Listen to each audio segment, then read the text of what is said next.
Professor Veldhar's mandibles clicked with amusement as he gestured toward the holographic display. The lecture hall of the Galactic Institute fell silent, 300 students from a dozen species watching the ancient footage of primitive beings throwing spears at massive beasts. Deathworlders, he announced, his translator rendering the word with appropriate gravitas, are long extinct. The galaxy is safer for it. The Vryn student in the third row raised a tentacle.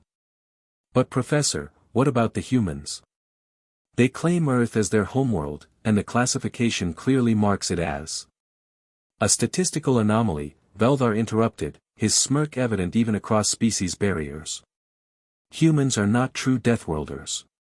They're soft, emotional creatures who've simply exaggerated their planet's dangers. Real Deathworlders, the Kroth, the Vorlons, the ancient terrors of the Outer Rim, they're all gone. Natural selection removed them. Too violent, too unstable for civilized space. In the back row, Jake Morrison shifted uncomfortably in his specially reinforced seat. The 24-year-old exchange student from Colorado had heard this lecture before, in different words, from different professors. He'd learned to keep quiet, to not draw attention to the fact that Earth's gravity was 3 times standard, that its atmosphere was corrosively oxygen-rich, or that humans still produced their own vitamin C while most species had lost that ability millions of years ago. The lecture droned on for another hour. When it finally ended, Jake gathered his datapad and headed for the exit, eager to get back to his quarters where the gravity generators were set to something resembling normal. The research wing was quieter at night. Jake took a shortcut through the xenobiology section, past rows of habitats containing specimens from across the galaxy. He was halfway through when he heard it, a sound that made his blood run cold. The shrieking was high-pitched and desperate. Through the transparent aluminum wall, Jake saw Professor Veldhar backed into a corner, all 4 of his arms raised defensively. Between him and the door prowled a Kresh-Tar, one of the apex predators from Deneb 4, all teeth and claws and murderous intent. The emergency containment had failed. Jake's mind raced. The Kresh-Tar was 6 feet of engineered death, created by the Denebians as living weapons before they'd been banned by the Galactic Council.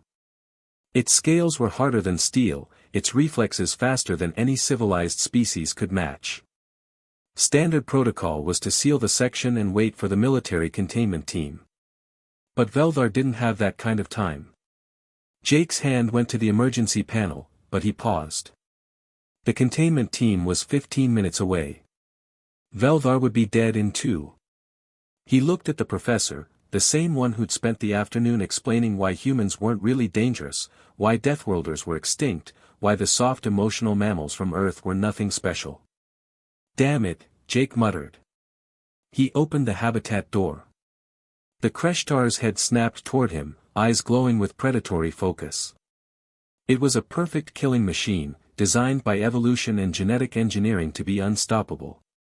Jake felt his heart hammering, not with fear exactly, but with something older, something that his ancestors had felt standing on the African savanna facing down lions and leopards and things with even bigger teeth. He didn't run. Running triggered the chase response. Instead, Jake did something that made absolutely no sense to any civilized species in the galaxy.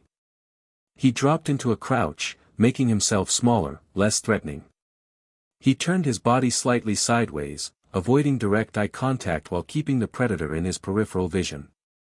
And then he started making a sound, low, rhythmic, almost musical. "Easy there, big guy," he murmured, his voice barely above a whisper. "Nobody needs to get hurt here." The Kresh-Tar cocked its head, confused. This wasn't how prey behaved. Prey ran, or fought, or froze in terror. This creature was doing something else entirely. Jake slowly extended his hand, palm down, moving with glacial patience. Every instinct from 10,000 generations of humans who'd survived by understanding predators flowed through him. He read the creature's body language, the tension in its haunches, the position of its ears, the dilation of its pupils. "That's it," Jake continued, his voice steady and calm. "You're not really hungry, are you? You're scared. This isn't your habitat. Too bright, too many strange smells. You just want to feel safe. Behind him, Veldar watched in stunned silence as the human, the supposedly harmless, emotional, weak human, negotiated with a killing machine using nothing but body language and tone of voice. The Kreshtar took a step forward. Jake didn't flinch. He maintained his posture, his breathing slow and regular, projecting calm confidence. His hand was now close enough that the predator could take it off with one snap of its jaws. Instead, the creature leaned forward and sniffed. Jake had been around enough dogs, horses, and wild animals back on Earth to recognize the shift in body language. The Kreshtar's muscles relaxed fractionally. Its tail stopped lashing. It was still a dangerous predator, but it was no longer in active hunt mode. "Good," Jake whispered. "That's good.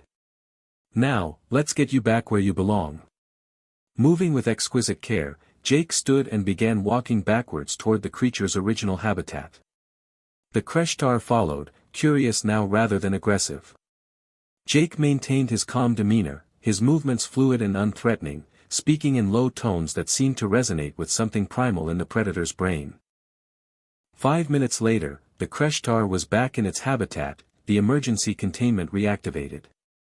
Jake sealed the entrance and finally let out the breath he'd been holding.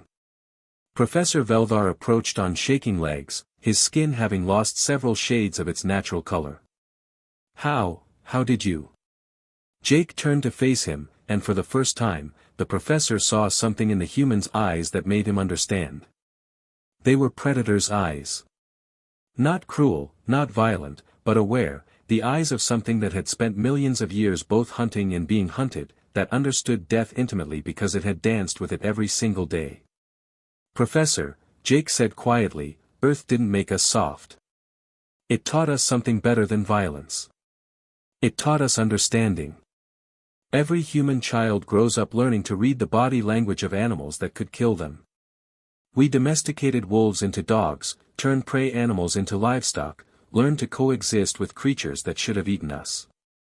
We didn't survive Earth by being the strongest or the fastest. We survived by being smart enough to know when to fight, when to run, and when to make a friend." Veldar's mandibles trembled.